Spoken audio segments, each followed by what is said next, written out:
Number of stocks outstanding into stock price, இன்றைக்கி என்ன price, இது ரெண்டுத்தையும் மல்டிப்ளை பண்ணிங்க அப்படின்னதுன்னா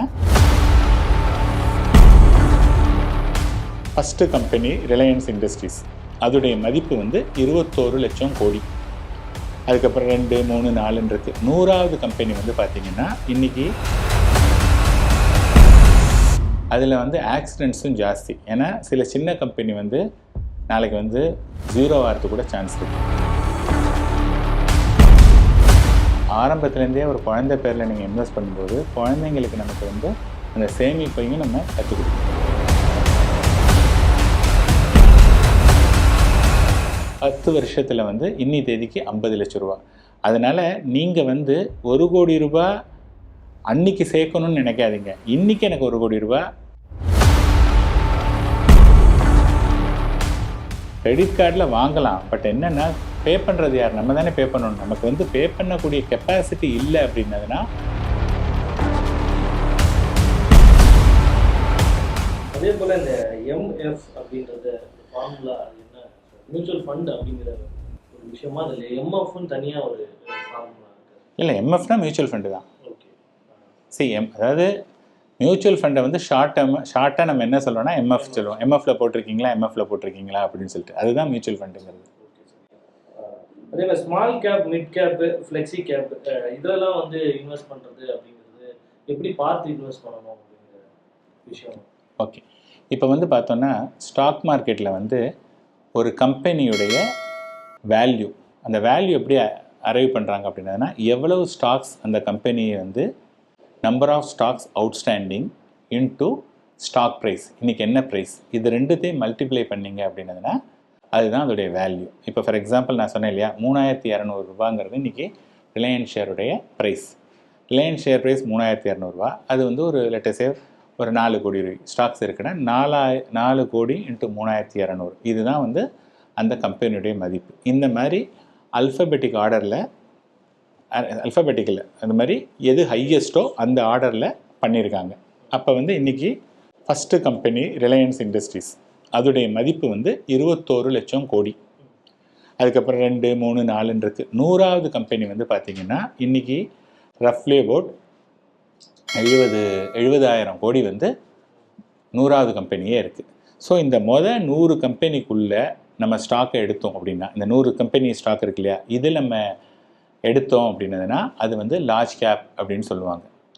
101லேருந்து 250 அந்த ஸ்டாக் வந்து பார்த்தோன்னா அது மிட் கேப் ஸ்டாக்ஸ். 251லேருந்து என்டையர் யூனிவர்ஸ் வந்து ஸ்மால் கேப். இதுதான் வந்து கேட்டகரி. இப்போ லார்ஜ் கேப் அப்படின்னதுன்னா மினிமம் 80% ஆஃப் த ஸ்டாக் வந்து லார்ஜ் கேப்பில் இருக்கும். மிட் கேப்பில் வந்து ஸ்மால் கேப்லையும் வந்து பார்த்திங்கன்னா 65% வந்து மிட் கேப்பில் இருந்தால் அது மிட் கேப். ஸ்மால் கேப்பில் 65% இருந்தால் ஸ்மால் கேப். த ரிமைனிங் 35 வந்து பார்த்தோன்னா அது லார்ஜ் கேப்லையும் இருக்கலாம். அதாவது ஸ்மால் கேப்பும்போது லார்ஜ் கேப்லையும் இருக்கலாம், மிட் கேப்லையும் இருக்கலாம். மிட் கேப்பில் பொறுத்த வரைக்கும் ஃபஸ்ட்டு கம்பெனி ரிலையன்ஸ் இண்டஸ்ட்ரீஸ், அதோடைய மதிப்பு வந்து 21 லட்சம் கோடி. அதுக்கப்புறம் 2, 3, 4 இருக்குது. 100வது கம்பெனி வந்து பார்த்திங்கன்னா இன்றைக்கி லார்ஜ் கேப்லையும் இருக்கலாம், ஸ்மால் கேப்பில் இருக்கலாம். லார்ஜ் கேப்பில் 80 மட்டும் large cap to the remaining 20 அது மிட் கேப்பில் இருக்கலாம், ஸ்மால் கேப்பில் இருக்கலாம். இது வந்து large, mid and small. Multi cap அப்படின்னு சொன்னோம்னா ஸ்மால் கேப்பில் 25, மிட் கேப்பில் 25, லார்ஜ் கேப்பில் 25, இன்னொரு 25 வந்து அந்த ஃபண்ட் மேனேஜர் எதுக்கு வேணுமோ அதுக்கு வச்சுக்கலாம். இப்போ ஃப்ளெக்ஸி கேப் கேட்டிங்க. ஃப்ளெக்ஸி கேப் அப்படின்னதுன்னா அவர் வந்து எதில் வேணாலும் இன்வெஸ்ட் பண்ணலாம். 100% ஸ்மால் கேப்பில் கூட இன்வெஸ்ட் பண்ணலாம். That is called flexi cap. 100% mid கேப்பில் பண்ணாலும் அது ஃப்ளெக்ஸி கேப். 100% லார்ஜ் கேப்லனாலும் ஃப்ளெக்ஸி கேப். ஸோ ஃப்ளெக்ஸி கேப்புக்கு வந்து தெர் இஸ் நோ கேப், இவ்வளோ தான் அப்படிங்கிறது கிடையாது. இப்போ நீங்கள் இன்வெஸ்ட் பண்ணிங்கன்னா அந்த கேப் வச்சா பண்ணுறீங்க, இதெல்லாம் பார்க்குதோ அதெல்லாம் நம்ம வாங்கிட்டு இருக்கோம் இல்லையா. ஸோ நம்ம மோட் ஆஃப் இன்வெஸ்டிங் வந்து பார்த்திங்கன்னா ஃப்ளெக்ஸி கேப். இப்போ வந்து இத்தனை கேட்டகரியில் இருக்கிறதுல எதில் வந்து ரிட்டர்ன் அதிகம்னு பார்த்தீங்கன்னா ஸ்மால் கேப், மிட் கேப்.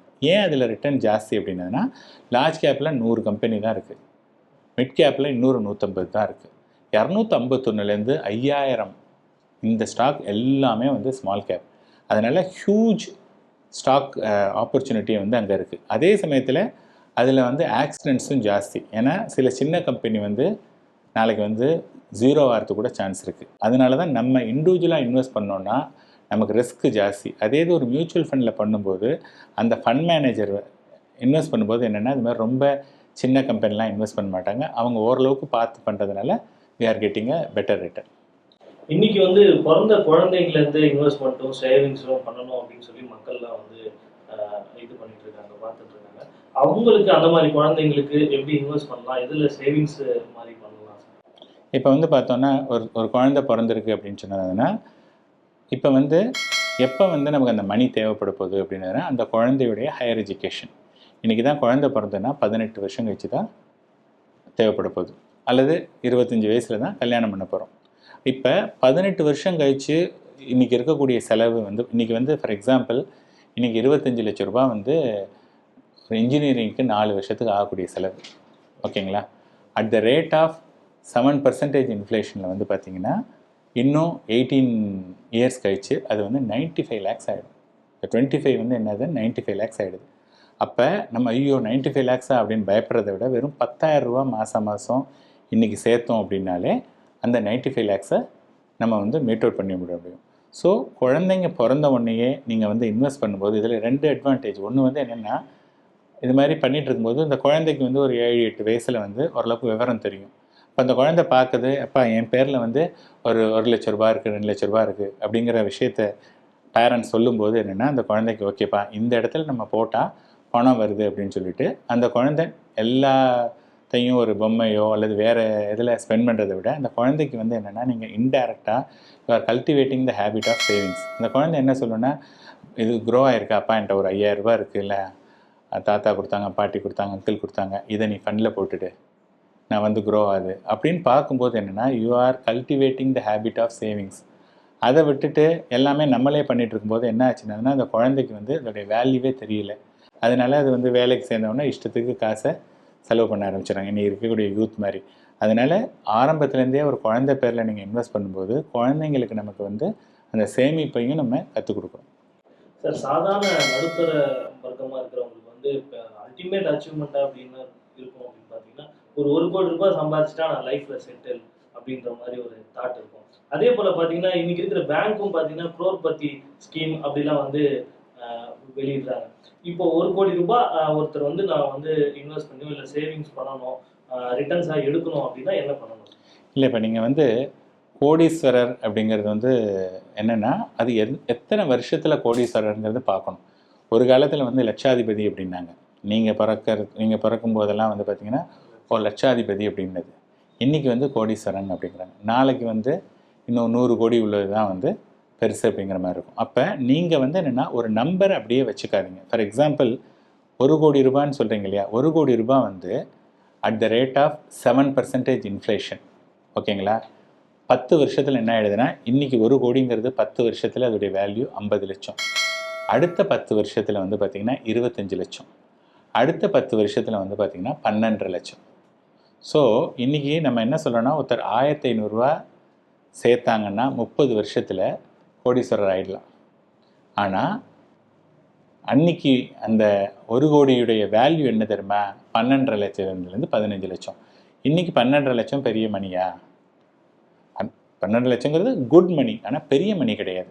ஓகேயா? ஸோ 1 கோடி ரூபா 30 வருஷத்தில் அப்படிங்கிறது வந்து இன்னி தேதியில் 12.5 லட்ச ரூபா. 1 கோடி ரூபாங்கிறது 20 வருஷத்துலங்கிறது இன்னி தேதியில் 25 லட்ச ரூபா. 1 கோடி ரூபாங்கிறது வந்து 10 வருஷத்தில் வந்து இன்னி தேதிக்கு 50 லட்ச ரூபா. அதனால் நீங்கள் வந்து 1 கோடி ரூபா அன்றைக்கி சேர்க்கணும்னு நினைக்காதீங்க. இன்றைக்கி எனக்கு 1 கோடி ரூபா நான் சேர்க்கணும் அப்படின்னா நான் எவ்வளவு ரூபா சேர்க்கணும்? அப்போ 20 வருஷத்தில் நீங்கள் சேர்க்குறீங்க அப்படின்னதா இருந்ததுன்னா 1 1 2 2 4 4 கோடி ரூபா நீங்கள் டார்கெட் அச்சீவ் பண்ணிங்கன்னா 20 வருஷத்தில் which is equal to similar to 1 crore today. அதுதான் நம்ம பார்க்கணும். அந்த மாதிரி எந்த மாதிரி இன்வெஸ்ட்மெண்ட்லாம் அவங்க வந்து ஃபோக்கஸ்? சரி, இப்போ நம்ம சொன்ன மாதிரி இப்போ நான் சொன்னேன் இல்லையா, 1000 1500 ரூபாய்க்கு இன்வெஸ்ட்மெண்ட்டு வந்து மியூச்சுவல் ஃபண்ட் மட்டும்தான் இருக்குது. நீங்கள் 1000 1500 ரூபாய்க்கு தங்கம் வாங்கினா அவ்வளோ க்ரோத் வராது. அண்டு வந்து சிட்டில் வந்து வாங்கலாம், பட் அது வந்து க்ரோத் இருக்காது. ரியல் எஸ்டேட்டில் நீங்கள் வாங்க முடியாது. ஃபிக்ஸட் டெபாசிட்டில் உங்களுக்கு ரிட்டர்ன் வராது. So the only option is mutual fund. அதில் தான் வந்து அவங்க இன்வெஸ்ட் பண்ணணும். ஏன் வந்து அதில் ரிஸ்க்கு கிடையாதுன்னா, because you are investing for a longer period அப்படிங்கும்போது அதில் ரிஸ்க் வந்து இந்த ஏற்ற இறக்கம்லாம் வந்து ஈஸியாக அடிபட்டு போயிடும். இது 100% சேஃப் ஆகிடும். அதே போல் கிரெடிட் கார்ட்ஸ் இன்றைக்கி வந்து ஒரு 75% பீப்புள்ஸ் வந்து கிரெடிட் கார்டை யூஸ் பண்ணுறாங்க. அதில் வந்து ஹெல்த்தியாக யூஸ் பண்ணுறவங்க அப்படின்றது ரொம்பவே கம்மியாக தான் இருக்காங்க. இது எப்படி சார் ஸ்டிமுலேட் பண்ணலாம் கிரெடிட் கார்டு யூஸ் பண்றத எப்படி நம்ம இல்லைங்க, அதாவது என்னென்னா ஃபர்ஸ்ட் அண்ட் ஃபோர்மோஸ்ட் வந்து எந்த ஒரு பொருளுமே நம்ம யூஸ் பண்ணுறதுக்கு முன்னாடி அந்த பொருளில் வந்து டூஸ் அண்ட் டோன்ட்ஸ்ன்றது எனிதிங் வந்து பார்த்திங்கன்னா, ஒரு டிவின்னா அது எப்படி ஆப்ரேட் பண்ணணுன்றது, ஃப்ரிட்ஜுனா எப்படி ஆப்ரேட் பண்ணணுன்றது, ஒவ்வொரு விஷயமும் வந்து எப்படி ஆப்ரேட் பண்ணணும் அப்படிங்கிற ஒரு விஷயம் இருக்குது. இப்போ நீங்கள் வந்து ஒரு கிரெடிட் கார்டு வாங்குறீங்க அப்படின்னா அதை எப்படி நம்ம வந்து ஆப்ரேட் பண்ணணும். இப்போ கிரெடிட் கார்டு வாங்குறீங்க, ஃபார் எக்ஸாம்பிள் என்கிட்ட ஒரு கிரெடிட் கார்டு இருக்குது. நான் வந்து எப்போ நான் யூஸ் பண்ணுவேன்னா, நான் வந்து ஒரு பொருள் வாங்க போகிறேன், அந்த வாங்கக்கூடிய தேவை வந்து நிர்ணயிக்கப்பட்டுடுச்சு. அப்படிங்கும்போது நான் வந்து பணத்துக்கு பதிலாக கார்டை கொடுக்குறேன் அப்படின்னா தட் இஸ் சேஃப். ஆனால் என்கிட்ட அந்த பணமே இல்லை, புரியுதுங்களா? அது வந்து நெக்ஸ்ட் மந்த்து வரும் அல்லது யாரோ ஒருத்தர் கொடுக்குறேன்னு சொல்லியிருக்காரு, அதை நம்பி நான் வாங்கும்போது நாளைக்கு அந்த பர்சன் பணம் கொடுக்கல அப்படின்னா நீங்கள் வந்து பே பண்ண முடியாது. இப்படி தான் வந்து நிறைய பேர் மாட்டிக்கிறாங்க. This is number 1. நம்பர் 2 வந்து இப்போ நீங்கள் வந்து ₹1,00,000 பொருள் வாங்கினீங்கன்னா அதில் மினிமம் டியூன் போட்டு 5,000 ருபீஸ்னு போட்டிருப்பாங்க. ஸோ நம்ம ஜனங்க என்ன பார்ப்பாங்கன்னா, மினிமம் 5,000 தான் போட்டிருக்கான், நானும் 1,00,000 வாங்கியிருக்கேன், 5,000 போட்டால் கட்டினாலே போதும்னு சொல்கிறான்ப்பா அப்படின்னு சொல்லிட்டு ₹5,000 கட்டுவான். அப்படி ₹5,000 கட்டினான்னா இந்த ரிமைனிங் 95,000க்கு வந்து 36% வந்து பர் ஆனம் வந்து இன்ட்ரெஸ்ட், விச் மீன்ஸ் 3% வந்து மந்த்லி.